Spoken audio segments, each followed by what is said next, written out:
Sahabat tani, ini adalah JMS usia 24 jam yang dibuat dari bahan kentang, garam kasar, dan juga serasah dedaunan yang sudah lapuk.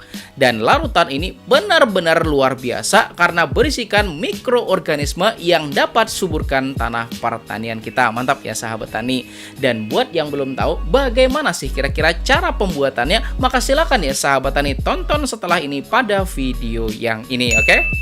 Dan pada video kali ini kita akan uji bersama ya sahabat tani bagaimana kondisi mikroorganisme JMS ketika diperbesar menggunakan mikroskop ini ya sahabat tani. Sekaligus kita juga bakal membuktikan benar nggak sih 1 ml larutan JMS itu berisikan lebih dari 1 juta mikroorganisme di dalamnya.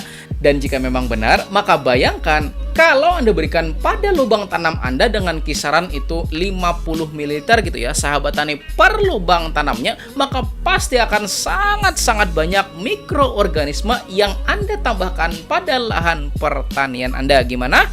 Mantap kan? Ini dia pengujian tentang JMS, tetapi setelah intro berikut ini. BIM!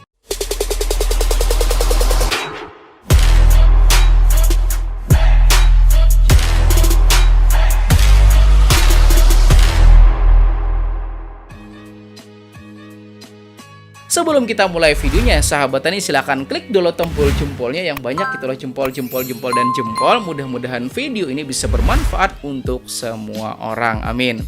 Sahabat tani, setiap yang punya tanaman pasti kepengen tanamannya tumbuh dengan subur, ya enggak? Dan setiap orang juga pasti kepengen proses budidayanya bisa berbiaya dengan sangat-sangat murah, ya enggak? Tetapi sayang banget, masih banyak yang belum paham bahwa sebenarnya pertumbuhan tanaman itu dipengaruhi oleh perkembangan akarnya. Dan perkembangan akar itu dipengaruhi juga oleh kesehatan tanahnya. Dan untuk menyehatkan tanah ini, kita dapat membawa pekerja-pekerja ya sahabat tani, yaitu mikroorganisme pada tanah yang sehat, seperti misal di bawah pepohonan yang alami kayak gitu loh.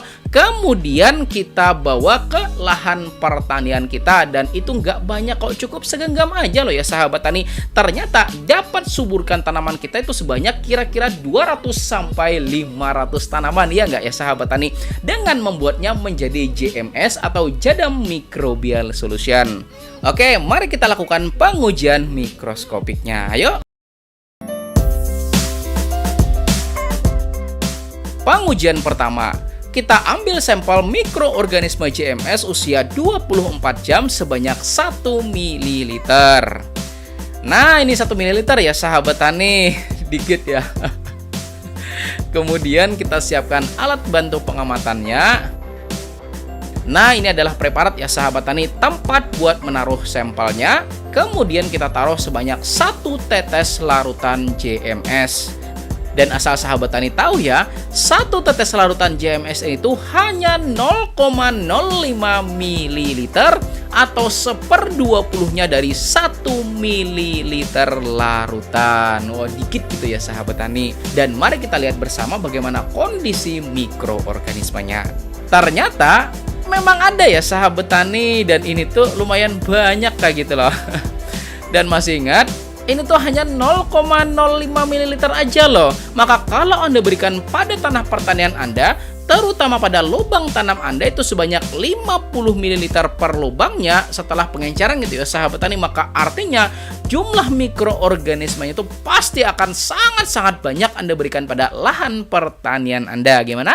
Mantap? Kemudian dalam pembuatannya, maka volume JMS itu harus loh disesuaikan dengan kebutuhan dari lokasi atau lahan Anda. Misal kebutuhan Anda 5 tangki 20 liter misalnya. Nah, kalau Anda gunakan dosis pengenceran 1/4, maka artinya Anda cukup bikin 20 liter aja, dan 80 liternya itu tambahkan air ya sahabat tani. Dan lakukan ini 3-4 kali pemberian sebelum Anda melakukan pemindahan tanam ya sahabat tani. Dan buat membuatnya tuh nggak usah banyak-banyak kayak gitu loh, karena proses pembuatannya itu nggak sulit ya nggak, dan juga nggak butuh waktu yang terlalu lama. Oke, lalu mungkin Anda bertanya kayak gitu loh, kenapa kok jangan banyak-banyak ya nggak?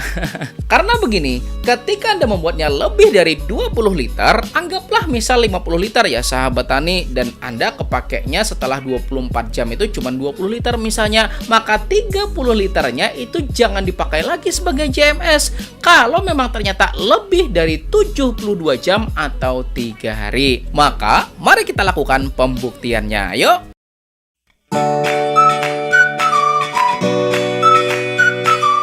Nah, ini adalah sampel larutan JMS usia 72 jam dan bentuknya tuh kayak gini ya sahabat tani, dan secara aroma ini tuh asem banget serius. Dan tebakan saya itu pasti pH-nya sangat rendah gitu ya sahabat tani.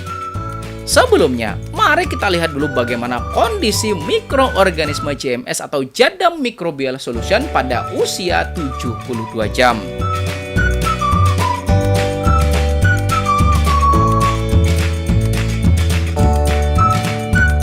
Dan ternyata jamur-jamurnya banyak ya sahabat tani, dan sudah membentuk kayak tali gitu loh, dan memanjang ke sana ke sini ya enggak. Dan kalau kita lihat bentuknya kayak gitu loh, nah ini tuh mirip banget sama jamur Coledotricum penyebab antraknosa atau patek pada cabai gitu ya sahabat tani. Tapi ini bukan patek gitu ya sahabat tani. Nah, coba lihat sebelah sini coba. Nah ini juga ada bakterinya gitu ya sahabat tani, dan ini tuh sangat-sangat banyak juga. Dan ini tuh cuma 0,05 ml aja loh ya sahabat tani. Artinya kalau 1 milinya maka sudah bisa dipastikan ada 1 juta mikroorganisme di dalamnya gitu ya sahabat tani. Gimana? Mantap? Mari kita ukur bersama berapa sih kira-kira pH-nya. Dan buat Anda yang belum tahu pH, nah itu adalah angka yang menunjukkan apakah sesuatu itu bersifat asam, basa, ataukah netral. Dan ternyata benar tebakan saya sahabat tani, lampunya langsung jadi merah gitu ya sahabat tani. Dan kita tunggu.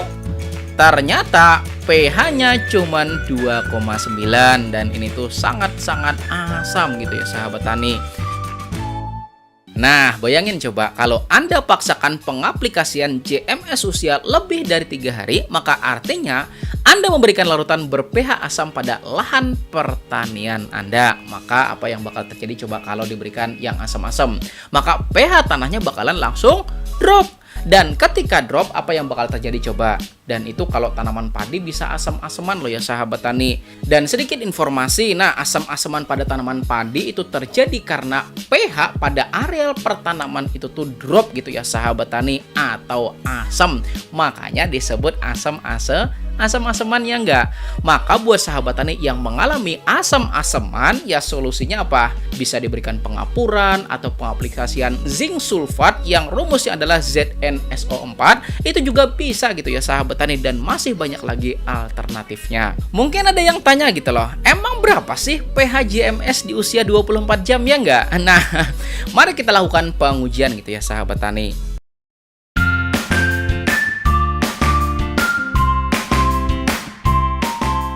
Nah, ini adalah sampel JMS usia 24 jam dan mari kita ukur berapa pH-nya.